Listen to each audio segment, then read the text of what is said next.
Hello and welcome inside Phoenix Municipal Stadium for the first edition this baseball season of the Sun Devil Source Series Recap Show. I'm your host, Jacob Brooks. Alongside me is Sun Devil Source staff writer Joaquin Rodriguez. Joaquin, ASU picks up the series sweep over St. John's to improve to 7-0 on the season. And I want to take it back to that Friday night game because to me, the biggest takeaway from this series was the length that Carlo was able to go on night one, game one. He showed a lot of poise. What did you make of that start on Friday? Well, yeah, Carlo showed a few things on Friday night. The biggest thing was the fact that he truly can be a starter. I mean, before the season started, Baseball America listed him as one of the biggest fallers in their February draft board. The reason for that was clear. They said he has starter questions. They don't know if he's a true reliever. He was a reliever last year, made that transition to a Friday night starter this year. So there was questions. Obviously, in his first debut against Omaha, went 5 innings. That was a career high up until that point. Pitched well.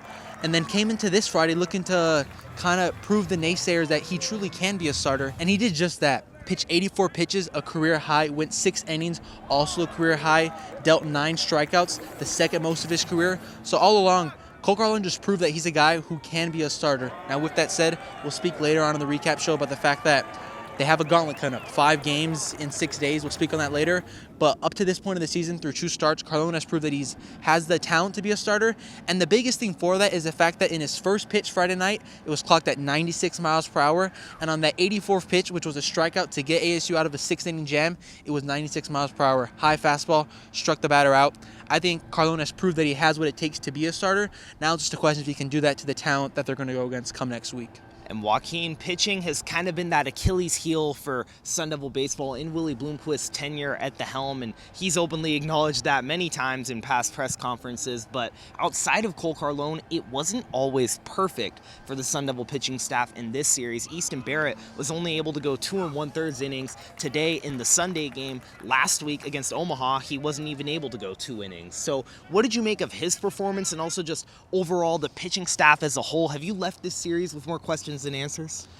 In terms of Easton Barrett, definitely. I mean, Willie Bloomquist was honest about this in the post-game media availability. He said, we're going to have to take some looks internally and see what's best for Easton Barrett for ASU's ultimate success. Now, with that said, he was honest with the fact that for them to be successful in this 5-game gauntlet, they're going to need Easton Barrett to perform, whether that's in the starter role, in the reliever role, in the back-end role. Easton Barrett's going to have to perform because of the fact that they have such finite time to go against 5 quality opponents. Now, in terms of Easton Barrett, I mean, he's a sophomore. He's young. He still has time to develop. So to write him off in terms of his career of being a starter, I think it's way too soon to do that. But in terms of his ability to help ASU win this year and this season, I think there's definitely some questions about that, and Willie Bloomquist was honest about that. But the good thing for ASU fans and ASU internally is the fact that they had Cole Klecker start a Tuesday midweek game before this series started against UConn, and he looked dominant. He was a TCU transfer and Arizona native. So the fact of the matter is, I think I came into this Sunday game understanding the way the pitching staff develops and understanding the way that you're going to be utilized later in the year. But in terms of Easton Barrett specifically, I think there's definitely some questions about whether or not he can truly be a Sunday starter and ASU to find success with him. And Joaquin, on the other side of the ball with the hitting, ASU's lineup has been the strength of the team over the past couple seasons. And there were a lot of heavy hitters that were drawing national buzz heading into the season. You have Landon Hairston, who was an all-Big 12 team member as a freshman, coming back, switched his number to number 3. People were expecting big things from him. Dean Toigo, the transfer, coming in, people expecting big things from him. New Contradas, a returner, people expecting big things from him as well. A lot of those guys have looked sharp to start this season. What have you made from ASU's lineup 1 through 9? 1 through 9, the biggest thing for me is the fact that those 3 through 5 hitters have delivered. Obviously, that's New Contradas, Dean Toigo, and Dominic Smaldino. And all 3 have come out the gate swinging. Dean Toigo is a little bit different in the sense that his average is sitting at 200, maybe a tick below that. But with that said, Willie Bloomquist spoke about this after Saturday's game when Dean Toigo knocked his 3rd home run as a Sun Devil.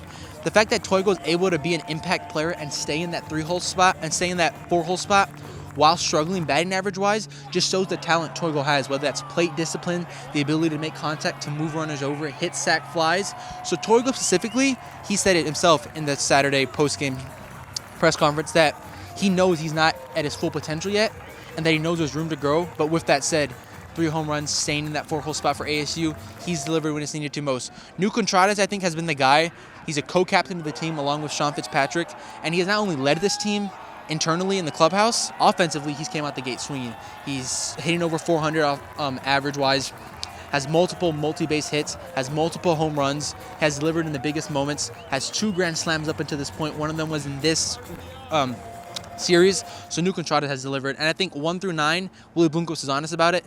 There truly are more depth in this batting lineup than there was last season and years past. They truly have guys on the bench who are able to go in and get hits, whether that's Beckett, Zavorik, and some of these other guys on the bench who are watching from afar. But 1 through 9, I think the series has really proved that they have the offensive talent to, I don't want to say match last year because that team obviously had 9 MLB draft picks, but to be competitive was last year because it was kind of hard to project this offense going into the year with so many new faces and so many returners. And so little returners, sorry. No, it's okay. And for this Sunday game, ASU kind of was able to afford to sit back a little bit coming into this game, 6-0. The final score of tonight's contest, 16-6. So ASU was able to give a lot of young guys some run. One of those guys being Kai McGarry making his first career start. He impressed behind the plate. Willie Bloomquist was raving about him in his post-game availability. How important is it for ASU to give those depth guys a shot? And what did you make of how they did today?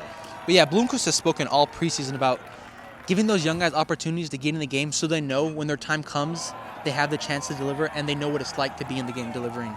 Now, with that said, when there's so much guys who are kind of baked into that role, whether that's New Contrada, Dean Togo, it's kind of hard to get those guys playing time and get those guys at bats. But with that said, Kai McGarry getting that hit today, he spoke in his postgame show that, like, yeah, he's happy to be on a team, be a team player, but that said, he wants to play.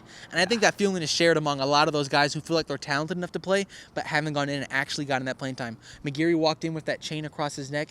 I think he said it was like a... He said it was the big nuts chain for the player like of the game. So he earned those player of the game honors internally from the clubhouse, and I think externally from the media, you can see that he's a guy who can be an impact player and show up in the biggest moments. Now, another one of the guys who made an impact that I thought was interesting to see was Finn Edwards. Yes. He's a community college transfer from Iowa Western. Forgo the MLB draft, was an 18th round draft pick to the LA Dodgers, chose to come to ASU, or basically agreed to 2 more years of college baseball because you can't get drafted 1 year out of D1 baseball. You got to wait those 3. So Finn Edwards was interesting to me. He came in, pitched 1 inning, topped out at 95 miles per hour. He was dealing with the back strain. That was the reason he wasn't able to go week 1 against Omaha. And to me, he looked dominant. I mean, the 95 came out easily. He didn't look like he was throwing too hard. And like I said, he's coming off of a back strain. The only place for him to go is truly up. And Willie Bloomquist spoke after the game about the fact that Finn Edwards' ability to get outs in big moments is going to be key for ASU to find success in this week gauntlet that they have against all 5 SEC teams. So, Joaquin, let's get straight into it. We've been kind of teasing and touching at it all post-game show, the gauntlet that ASU faces this upcoming week. 2 games against Oklahoma, a game against Mississippi State, a game against Tennessee, and then a game against Texas A&M. Those are 4 teams, 5 games that are all top 25 opponents. What is this upcoming slate going to present for ASU? Do you think that ASU can hang with those teams? Is this an opportunity for this team to prove itself, or do you think that it kind of might get a little bit of a shell shock heading into this part of the season? I think the biggest ASU has to gain is RPI. I mean, Willie Bloomquist has spoken about this, whether it was preseason media availability or last week when we tried to get comments at him about that game.